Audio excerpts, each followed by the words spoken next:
Welcome back. Yes, it is your favorite YouTuber. Yes, Jafet Sandoval. Today I'm going to be discussing about what will happen in my Thanksgiving table in regards to pronouns, gender, and sex with my best friends Ben and Kira. Alright, let's dive right in, guys. Keep in mind that the conversation with Ben and Kira, there was no previous information or a course concept talked about it beforehand until the very end. I asked Ben what his pronouns were. He said he, him. I actually always made that assumption and the mistake that everybody does on assuming that because his name is Ben and he looks like a man, his pronouns would be he, him.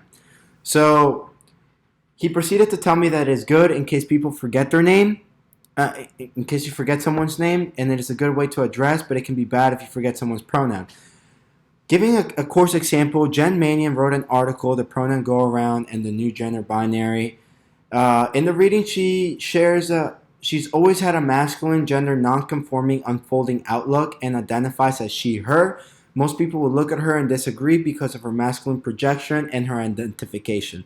Ben proceeded to tell me that pronouns are someone's preference if they want to share with or not, and they shouldn't answer to a hierarchy. My response is that people go around telling each other's names day over night, and everyone makes the mistakes just like I did, and assuming someone's pronoun based on their name and based on their looks. Let's take a look at Dean Spade's "We Still Need Pronoun Go Around" article, where he talks about that there are actually people who choose not to go by a pronoun and prefer to be addressed by their name, which is okay because some people actually even use a gender-neutral pronoun as they, them, theirs. And guys, just to clarify, it is okay to address and ask someone again what their pronoun is. Just make sure you do it before addressing them again.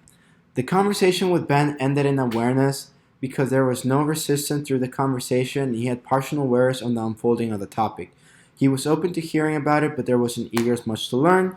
He can say that he took away learning from understanding that people always make that mistake and the assumption of addressing someone based on their name and based on their look.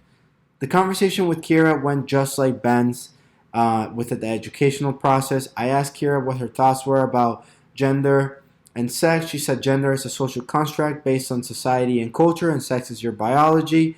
I asked her that if changing your gender would mean that you're still the same gender after you transition. She said no. If you change your gender, you'll be the gender that you transition to. If you're assigned male at birth and identified as male and transition your gender to female, well, therefore you are a female.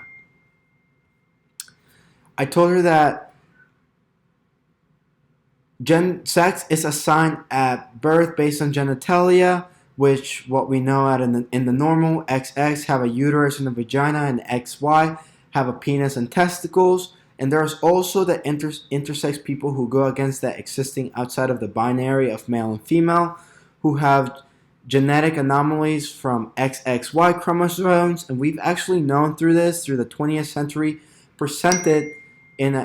when presented an intersex baby, doctors tend to repair, discussed by Henderson, queer bodies and transgender intersex lives. And they just assign a gender to a child. There has been pre-existing knowledge of intersex people thanks to Michelle Foucault, thanks to her clinical gaze, which was kept hidden because back in the day, intersex babies were looked as monstrosities. Kira had very good understanding and very good awareness. She was actually eager to learn more. During the conversation with Ben and Kira, I could have personally done a better job and participating and putting my viewpoint out more. I do believe that Dean Spade pronoun go around information actually hammered down the importance of not assuming someone's pronoun based on their name and based on their look, and that Henderson's queer embodies and transgenders' lives breaking the normal about atypical genitalia really hammers down the importance of what intersex is and why it was hidden thanks to Michelle Foucault and her clinical gaze study. So thank you guys for watching. I hope you guys enjoyed, and I hope it was a very educational video for you guys.